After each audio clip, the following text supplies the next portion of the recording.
नमस्कार प्रेक्षक हो, वृत्तवेधच्या या विशेष कार्यक्रमात मी श्रुती कुलकर्णी आपल्या सर्वांचं मनपूर्वक स्वागत करते। 14 नोव्हेंबर जागतिक मधुमेह दिन अर्थात वर्ल्ड डायबिटीज डे म्हणून ओळखला जातो। त्यानिमित्तानेच जनजागृतीपर एक विशेष कार्यक्रम आपण घेऊन येत आहोत। चला मधुमेह टाळूया। प्रेक्षक हो, आज आपण पाहतो की आजची आधुनिक जीवनशैली, खाण्यापिण्याच्या बदललेल्या सवयी किंवा वाढते ताणतणाव या सर्वांमुळे मधुमेह या आजाराचं प्रमाण दिवसेंदिवस समाजात वाढत आहे। मधुमेहाने ग्रस्त असलेल्या रुग्णांची संख्या ही दिवसेंदिवस वाढतच आहे। त्यामुळे मधुमेह हा आजार नेमका कसा आहे त्याबद्दल अधिक माहिती आज आपण जाणून घेणार आहोत। त्यासाठी आज आपल्या स्टुडिओमध्ये आलेले आहेत प्रमुख पाहुणे म्हणून वैद्य कमलेश कुकरेजा। सोलापुरात मधुजीवन पंचकर्म चिकित्सालय या माध्यमातून गेली 7 वर्ष ते सेवा देत आहेत। चला तर मग मधुमेहाविषयी विस्तृत माहिती आज आपण त्यांच्याकडून जाणून घेऊया। सर, आपलं या कार्यक्रमात मनपूर्वक स्वागत। जसं की मी आत्ता म्हणलं, मधुमेहांच्या रुग्णांची संख्या ही दिवसेंदिवस आपण वाढलेली बघतोय। तर ह्यासाठी नक्कीच कुठेतरी जनजागृती करावी किंवा लोकांमध्ये याचा प्रसार व्हावा, हा उद्देश घेऊन आज आपण हा कार्यक्रम इथे आयोजित केलेला आहे। तर त्या संदर्भात मला सर्वात महत्त्वाचा पहिला प्रश्न आपल्याला विचारायचा की मधुमेह म्हणजे नेमकं काय, या आजाराचं नेमकं स्वरूप कसं आहे? मधुमेह आज समाजामध्ये एक ज्वलंत समस्या आहे। 2017 मध्ये इंटरनॅशनल डायबिटीज फेडरेशननी जी आकडेवारी दिली त्यामध्ये असं स्पष्ट केलं होतं की पूर्ण जगभरामध्ये साधारणतः 42 कोटी रुग्ण हे मधुमेहाने ग्रसित आहेत। भारतामध्ये त्याची संख्या आता 7 कोटीच्या जवळपास आहे। 14 नोव्हेंबर हा जागतिक मधुमेह दिन म्हणून WHO कडून साजरा केला जातो। कोणताही आजार समाजामध्ये थांबवायचा असेल, त्याचा प्रसार कमी करायचा असेल तर रुग्णांना त्याची योग्य माहिती पुरवणं हा त्याचा पहिला टप्पा असतो। त्या निमित्ताने आपण आज हा प्रोग्राम घेतो आहे। मधुमेह म्हणजे काय हा प्रश्न होता आपला। बरोबर आहे। मधुमेह हा एक प्रदीर्घ मेटाबॉलिक डिसऑर्डर आहे ज्याच्यामध्ये रक्तातली साखरेची पातळी ही रुग्णांमध्ये वाढलेली सापडते। प्रामुख्याने त्याचे कारण आज आपण बघतोय की आधुनिक जीवनशैली, बदललेले जेवणाची वेळ, अवेळी झोपणे आणि सगळ्यात मुख्य म्हणजे कमी शारीरिक हालचाल हे त्याचे मुख्य कारण आहेत। मधुमेहाची मुख्य करून जी लक्षणं आहेत पेशंटमध्ये, वजन वाढणे सुरुवातीच्या टप्प्यामध्ये, वारंवार लघवीला जाण्याची भावना जाणवणे, शरीरामध्ये थकवा जाणवणे आणि वारंवार तहान लागणे हे त्याचे मुख्य लक्षणं आहेत ह्या आजाराचे। सर, निश्चितच आता आपण ह्याचं स्वरूप आमच्या प्रेक्षकांना विशद केलं की त्याची कोणकोणती लक्षणं आहेत किंवा मधुमेह म्हणजे नक्की काय। तर आता मला एक असं विचारायचं की बऱ्याचदा ऐकण्यात येतं की मधुमेहात देखील काही प्रकार आहेत। तर मग मधुमेहाचे हे प्रकार नक्की काय आहेत? मधुमेहाचे प्रामुख्याने 2 प्रकार आहेत, टाईप 1 आणि टाईप 2। हे जे प्रकार केलेले आहेत त्याचा आधार आहे त्याची संप्राप्ती किंवा त्याचे कारण। टाईप 1 डायबिटीजचं जे कारण आहे ते म्हणजे आपल्या शरीरामध्ये इन्सुलिन तयार न होणे। साधारणतः ह्याचं प्रमाण जे असतो 10 ते 20% एवढ्या प्रमाणात हे सापडलं जातं किंवा आढळलं जातं। हे वयाच्या 30च्या आधी होणारा मधुमेह आहे। ह्याच्यामध्ये प्रामुख्याने पेशंटचं वजन जे आहे हे कमी होत जातो आणि जे टाईप 2 डायबिटीज आहे त्याचं जे मुख्य कारण आहे ते म्हणजे आपल्या शरीरामध्ये तयार होणारा इन्सुलिन हार्मोन आपलं शरीर त्याला योग्य प्रतिसाद देत नाही, त्यालाच आपण इन्सुलिन रेझिस्टन्स असं म्हणतो। आणि ह्याचं प्रमाण जे आहे ते साधारण 80 ते 90% इतकं आहे। मधुमेह हा एक असा आजार आहे की ज्याच्यावर आपण म्हणल्यासारखं आपल्याला फक्त नियंत्रण ठेवणं शक्य आहे। हा असं म्हणलं जातं की हा आजार न बरा होणारा आजार म्हणून गणला जातो, पण त्याला आपण नियंत्रित निश्चितच ठेवू शकतो। पण ह्या मधुमेहाबरोबरच इतर कुठले आजार होतात का? म्हणजे जर एखाद्या रुग्णाला आत्ता डायबिटीस आहे तर त्या डायबिटीसमुळे अनेक अजून विकार त्याला उद्भवू शकतात का? डायबिटीज पासून बरेच आजार उद्भवतात। त्याचं मुख्य कारण असं असतो की रक्तामध्ये रक्ताची घनता आणि चिकटपणा हे वाढतं ह्या आजारामध्ये. हे समजून घेण्यासाठी एक उदाहरण आपण देतो. समजा आपण 2 ग्लास घेतले पाण्याचे, एक ग्लासमध्ये 1 चमचा साखर घातलं आणि दुसऱ्या ग्लासमध्ये जर आपण 4 चमचे साखर घातली आणि काही वेळानंतर त्याला स्पर्श करून त्याचा चिकटपणा आपण बघितला, तर आपल्याला लक्षात येईल की ज्या ग्लासमध्ये आपण 4 चमचे साखर घातलेली आहे त्याचा चिकटपणा हे जास्त आहे. हेच आपल्या शरीरात घडतं. जेव्हा रक्तामध्ये साखरेची पातळी ही 100 आणि 150च्या दरम्यान असते तेव्हा रक्तामधला चिकटपणा, आणि जेव्हा ही पातळी 150 पेक्षा जास्त होऊन 200, 250, 300 अशी जाते तेव्हा त्याचा चिकटपणा हे नक्कीच जास्त असतो.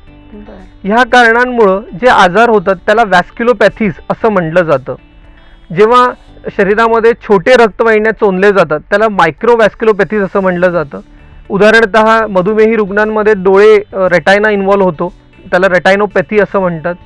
आणि काही लोकांमध्ये किडनीचे आजार दिसतात. आपल्याला दिसतं की 10 वर्षाहून मधुमेह आहे आणि त्याच्यानंतर रक्तामध्ये सिरम क्रिएटिनिन हे वाढायला लागतं. ते जे आजार आहे त्याला नेफ्रोपॅथी असं म्हणतात, डायबिटिक नेफ्रोपॅथी.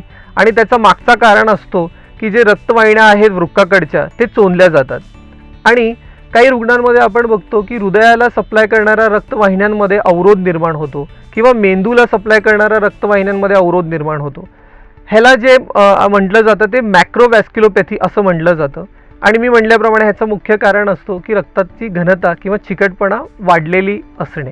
सर, आता रुग्णांच्या दृष्टिकोनातून एक महत्त्वाचा प्रश्न मी आपल्याला विचारू इच्छिते की मला मधुमेह होणार आहे किंवा मधुमेह झाला आहे हे एखाद्या रुग्णाने कसं ओळखावं? त्याची काही विशिष्ट लक्षणं आहेत का किंवा त्यासाठी कोणत्या तपासण्या उपलब्ध आहेत का? लक्षणांसंदर्भात जे आपण म्हणालो की पेशंटचं वजन वाढत जाणे, सुरुवातीचा जर टप्पा असेल, वारंवार लघवीला जाण्याची भावना जाणवणे, वारंवार तहान लागणे, आणि सगळ्यात मुख्य लक्षण जे असतो ते थकवा. म्हणजे आपण कितीही पोषक आहार जरी घेतला तरी आपल्याला थकवा जाणवत असतो. हे 4 लक्षणांमध्ये जर आपल्याला काही लक्षणं आपल्याला आढळत असतील तर आम्ही रुग्णांना सांगतो की काही तपासण्या आपण करून घ्या. तर बेसिक टेस्ट जे आपण करतो हे ब्लड आणि युरिन रिलेटेड असतात. साधारणतः सकाळी उपाशीपोटी साखर तपासायला सांगितलं जातं, त्याला आपण फास्टिंग ब्लड शुगर असं म्हणतो. आणि आहार घेतल्याच्या 2 तासानंतर साखर तपासण्यासाठी सांगितलं जातं, त्यालाच पोस्ट प्रँडियल ब्लड शुगर असं म्हटलं जातं. काही रुग्णांमध्ये सुरुवातीला जेव्हा फास्टिंग किंवा जेवणानंतरची साखर हे वाढलेली आढळते आपल्याला, तेव्हा HbA1c नावाचा हा टेस्ट ॲडवाईज केला जातो. ह्या टेस्टचं बेनिफिट असा आहे की साधारणतः आपल्याला मागच्या 8 आठवड्याची रक्ताची साखरेची पातळी कळते. कारण की फास्टिंग आणि पोस्ट प्रँडियल शुगर ही त्या दिवसापुरता मर्यादित असते. म्हणजे उदाहरणतः आपण रात्री काय जेवलो आहात त्या बेसिसवर फास्टिंग ब्लड शुगर अवलंबून राहते, आणि दुपारी काय जेवलात त्यावर 2 तासाची साखर अवलंबून असते. आणि बऱ्याच वेळेला युरिन टेस्ट पण करायला सांगितलं जातं, कारण की हे वाढलेलं साखर रक्तामध्ये जे आहे हे लघवीतून बाहेर पडत असतं. तर त्याचं प्रमाण किती आहे ते तपासण्यासाठी युरिन टेस्ट ॲडवाईज केलं जातं. म्हणजे आपण असं म्हणू शकतो आता रुग्णांना की आत्ता आपण जी म्हणजे लक्षणं विशद केली तिथे ह्यापैकी काही जर त्यांना आढळली तर त्यांनी नक्कीच या तपासण्या करून काळजी घेणं हेच इष्ट ठरेल. सर, आत्ता आपण आमच्या प्रेक्षकांना माहिती दिलीत की नक्की लक्षणं कोणती आहेत मधुमेहाची आणि कोणकोणत्या तपासण्या उपलब्ध आहेत. पण मला आता असं त्या अनुषंगाने विचारायचं की यावर सध्या उपलब्ध अशा काही चिकित्सा आहेत का? पहिल्या टप्प्यामध्ये जेव्हा पहिल्यांदा रुग्णांमध्ये रक्तामध्ये साखरेची पातळी ही वाढलेली आढळते तेव्हा जे सल्ले दिले जातात ते म्हणजे वजन कमी करून घेणे, दुसरा शारीरिक हालचाल वाढवणे म्हणजे व्यायाम करणे, तिसरा डाएटमध्ये चेंज करणे. 2 महिने 3 महिनेपर्यंत वाट बघितली जाते. जर रुग्णांनी योग्य ते व्यायाम करून शरीराचं वजन कमी झालं आणि त्याच्यानंतरच्या जे रक्त तपासण्या केल्या जातात त्याच्यामध्ये जर रक्ताची साखर कमी झाली असेल तर नियमितपणे रक्तातली साखर तपासून घेणे आणि व्यायाम करत राहणे हे सल्ले दिले जातात. किंबहुना काही रुग्णांमध्ये असं आढळलं जातं की रक्ताची साखर ही आधीच्या रिपोर्ट्सपेक्षा वाढलेली आढळते, तेव्हा औषधी चिकित्सा सुरू केली जाते. बऱ्याच प्रकारचे औषधं आज उपलब्ध आहेत, ते सुरुवातीला दिले जातात. आणि काही रुग्णांमध्ये जर साखरेची पातळी ही काही लेवलपेक्षाही जास्त असेल तर त्या रुग्णांमध्ये फक्त औषधी चिकित्सा न करता औषधांसोबत इन्सुलिन ही सुरू केलं जातं. सर, मला आता एक असा प्रश्न आपल्याला विचारावासा वाटतो की मधुमेह हा आजार होण्याआधीची कोणती अवस्था असते का रुग्णामध्ये? हो, मधुमेह होण्याआधीची जी अवस्था आहे त्याला प्री डायबिटीज असं म्हटलं जातं. बरं. आपण जे तपासण्यासंदर्भात बोलत होतो, हं. जे उपाशीपोटी साखर तपासली जाते ती नॉर्मल त्याची व्हॅल्यू जी सांगितलेली आहे ती 100 पेक्षा खाली असायला पाहिजे. बरं. पण जेव्हा ते 100 आणि 125च्या दरम्यान असते रुग्णांमध्ये, तर त्या अवस्थेला आम्ही प्री डायबिटीज असं म्हणतो. बरं. आणि जेव्हा हे उपाशीपोटीची साखर 126 पेक्षा जास्त असते तेव्हा आम्ही म्हणतो की हे मधुमेहाने ग्रसित आहेत किंवा मधुमेह आहे आपल्याला. बरं.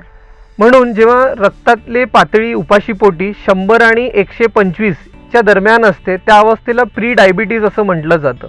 हं. आणि जर आपल्याला मधुमेह टाळायचा असेल ते हीच अवस्था असते, कारण की एकदा रक्तामध्ये साखरेची पातळी वाढायला लागली की आपण म्हटल्याप्रमाणे त्याला नियंत्रणात ठेवता येतं, त्याला रिव्हर्स करता येत नाही. पण प्री डायबिटीसच्या स्टेजमध्ये असताना जर योग्य ती आपण काळजी घेतली तर नक्कीच आपण त्याला रिव्हर्स करू शकतो. प्रेक्षक हो, आत्ताच आपण सरांकडून जाणून घेतलं की मधुमेहाची प्री डायबिटीस म्हणून जी अवस्था असते, इथेच जर योग्य वेळी आपण हे जाणून घेतलं तर नक्कीच आपण मधुमेह टाळू शकतो. पण यासाठी मधुमेहाची जी जनजागृती आहे याविषयी विस्तृत माहिती वेळीच आपण माहिती करून घेतली आणि त्या अनुषंगाने पावलं उचलली तर मधुमेह हा आजार निश्चितच आपल्याला टाळता येऊ शकतो. बदलती जीवनशैली आणि त्यामुळे होणाऱ्या आजारांमुळे आपण हैराण आहात का? त्यावर योग्य उपचाराच्या शोधात आहात का? तर मग आता चिंता नको. मणक्याचे व सांध्यांचे विकार, मेटाबॉलिक डिसऑर्डर्स, किडनी आणि लिव्हरचे विकार, श्वसन विकार, लहान मुले व वयोवृद्ध यांचे विकार या सर्व समस्यांसाठी सोलापुरातील सुप्रसिद्ध वैद्य कमलेश कुकरेजा यांचे मधुजीवन आयुर्वेदिक पंचकर्म चिकित्सालय व औषधालय. आरोग्याचे संरक्षण आयुर्वेदाने. सखोल परीक्षण व अचूक रोगनिदान. रोगानुसार रुग्णांना आहार, व्यायाम, योगासन, प्राणायाम यांचे विस्तृत मार्गदर्शन. आयुर्वेदिक शास्त्रोक्त पंचकर्म, शिरोधारा अशा चिकित्सा उपलब्ध. सुसज्ज पंचकर्म आणि कन्सल्टिंग विभाग. कोटक्कल केरळ येथील आर्य वैद्यशाळाच्या उत्पादनांचे अधिकृत विक्रेते. पुणे आणि तडवळ येथेही कन्सल्टिंग. कोणत्याही आजाराला मिळेल नवसंजीवन. त्यासाठी सुप्रसिद्ध मधुजीवन. मधुजीवन आयुर्वेदिक पंचकर्म चिकित्सालय व औषधालय, Rajani plaza, Patanjali mega store समोर, गोविंद श्री मंगल कार्यालयाजवळ, जुळे, सोलापूर. या चर्चासत्रात आपण पुढे जातो आहोत. चला मधुमेह टाळूया हा जागतिक मधुमेह दिनानिमित्त आम्ही एक विशेष कार्यक्रम घेतोय. त्याच्यात आपण मधुमेह हा आजार, ह्याचं स्वरूप, ह्याची लक्षणं, त्याच्या अवस्था, उपलब्ध तपासण्या आणि चिकित्सा याबद्दल इथवर माहिती घेतली आहे. इथून पुढे आपण आयुर्वेद शास्त्राने मधुमेहाबद्दल काय माहिती सांगितली आहे किंवा त्याच्यात कुठली माहिती उपलब्ध आहे याविषयी अधिक माहिती सरांकडून जाणून घेणार आहोत. सर, मला आता मुख्यत्वे आपल्याला असं विचारायचं आहे की उपलब्ध तपासण्या किंवा चिकित्सा याबद्दल आपण आमच्या प्रेक्षकांना माहिती दिलीच आहेत, पण आयुर्वेद शास्त्रामध्ये मधुमेहाबद्दल काय सांगितलेलं आहे? मधुमेहाला आयुर्वेदामध्ये प्रमेह असं संबोधलेलं आहे. बर. त्याची व्याख्या सांगताना शास्त्रकार म्हणतात की प्रकर्षेण मेहतेति प्रमेह, म्हणजे वारंवार आणि अधिक प्रमाणात मूत्रप्रवृत्ती होणे त्याला प्रमेह असं म्हटलं जातं. बर.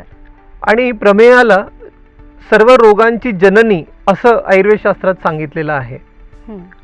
त्याचे विशिष्ट कारण सांगताना शास्त्रकार म्हणतात की दिवसा झोपणारे, व्यायाम न करणारे आणि आळशी आणि मुख्यतः ज्यांच्या आहारामध्ये 3 गुणांवर्धक आहार असतो, विशेषतः गुरु, मधुर आणि स्निग्ध ह्या गुणांचा आहार प्रामुख्याने असतो, त्या लोकांना हे प्रमेह होण्याची शक्यता जास्त असते. बर. बर. आणि प्रमेयाचे 20 प्रकार आयुर्वेदामध्ये सांगितलेले आहेत. त्यांच्या दोषांच्या आधारावर कफाचे 10 प्रकार, पित्ताचे 6 आणि वाताचे 4 असं विस्तृत माहिती आयुर्वेदामध्ये प्रमेहाबद्दल सांगितलेली आहे. आयुर्वेदात प्रमेह हा शब्द मुख्यत्वे मधुमेहाला वापरला जातो. हो. हे आपल्याला कळलं, पण आपल्याला आता डायबिटीस होणार आहे हे आयुर्वेद शास्त्राच्या आधारे एखाद्या रुग्णाने कसं ओळखावं? आयुर्वेदामध्ये कोणत्याही आजारासंदर्भात निदान पंचक सांगितलेलं आहे. निदान पंचक म्हणजे हेतू, हं. पूर्वरूप, रूप, संप्राप्ती आणि उपशय हे 5 त्याचे निदान पंचकमध्ये येतात. पूर्वरूप हा जे प्रकार आहे त्याच्यामध्ये कोणत्याही आजार होण्याआधीचे जे लक्षणं असतात त्याची विस्तृत माहिती आयुर्वेदशास्त्रामध्ये दिलेली आहे. तर प्रमेहामध्ये जे पूर्वरूप सांगितलेले आहेत ते म्हणजे दंतादीनां मलाढ्यत्वम, प्रागरूपम पाणीपादयोः दाहः, चिक्कन्नता देहे त्रुट स्वादु आस्यम च जायते, असा रेफरन्स आपल्याला शास्त्रामध्ये मिळतो. ह्याचा अर्थ आहे की शरीरामध्ये मलाची उत्पत्ती जास्त होणे, डोळ्यांमध्ये, घशामध्ये सगळे बरेच रुग्ण येतात आपल्याकडं आणि ते म्हणतात की सकाळी उठल्यावर खूप सारा कफ तयार होतो, बरं. वारंवार युरिनला जाण्याची भावना येते, हं. तोंडामध्ये गोड अशी चव असते, बरं. स्वेदाला विशिष्ट गंध असतो आणि विशेष करून हात तळवे आणि हाताचे आणि पायांचे जे तळवे आहेत त्याच्यामध्ये रखरख पेशंटला किंवा दाह जाणवत असतो. बरं. हे आयुर्वेदामध्ये प्रमेहाचे पूर्वरूप म्हणून सांगितलेले आहेत. बरं. सर, आता मला आपल्याला असं विचारायचं आहे की मधुमेह होऊ नये ह्यासाठी एखाद्या रुग्णाने काय काळजी घेतली पाहिजे? आपण आतापर्यंत बघितलं की मधुमेहाचं मुख्य जे कारण आहे टाईप 2 डायबिटीसचं किंवा मधुमेहाचं ते म्हणजे इन्सुलिन रेझिस्टन्स. हं. ते तयार जेव्हा होतो शरीरामध्ये इन्सुलिन रेझिस्टन्स होण्याची कारणं जर आपण बघितली ते म्हणजे बदललेलं आहाराची पद्धत, पाण्यासंदर्भातचे गैरसमज आणि कमी शारीरिक हालचाल. बरं. तर आपल्याला हे जे इन्सुलिन रेझिस्टन्स आहे ते रिव्हर्स करण्यासाठी आम्ही 4 प्रकारचे सोल्युशन्स ह्याच्यामध्ये सांगतो. बरं. पहिला जे आहे ते हेल्दी डाएट हॅबिट्स, हं. त्याच्यामध्ये मी पॉईंट सांगेन. दुसरं कोणतं व्यायाम करायला पाहिजे. तिसरं स्ट्रेस. आज आपण म्हणतो की 21 सेंचुरी हे स्ट्रेस शी रिलेटेड आहे. जे मुख्य निश्चितच. करून आजार आहेत हे ताणतणावामुळे येतात. बरं. आणि चौथा म्हणजे पंचकर्माच्या साह्याने आपल्याला हे इन्सुलिन रेझिस्टन्स कसं रिव्हर्स करता येईल. बरं. सर, मला मुख्य एक प्रश्न आपल्याला आता असा विचारायचा आहे की मधुमेह होऊ नये यासाठी रुग्णांनी आहार पद्धती असेल किंवा व्यायाम असतील या सगळ्या अनुषंगाने काय काळजी घेण्याची गरज आहे?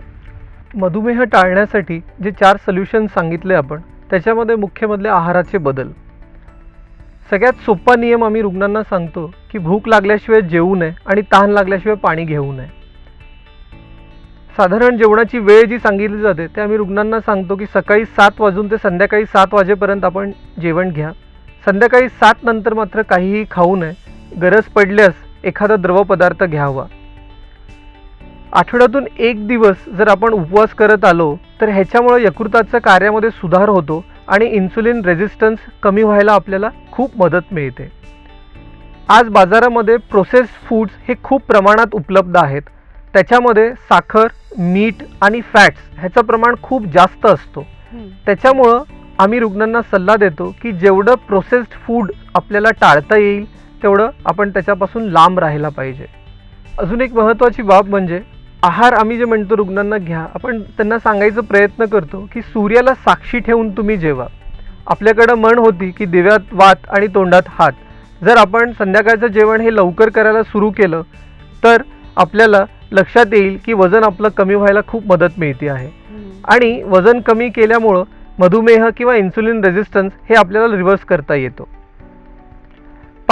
आज आपण समाजात बघतो की भरपूर पाणी प्या आणि निरोगी व्हा असे नारे देऊन पाणी प्यायचं खूप चाललेलं आहे.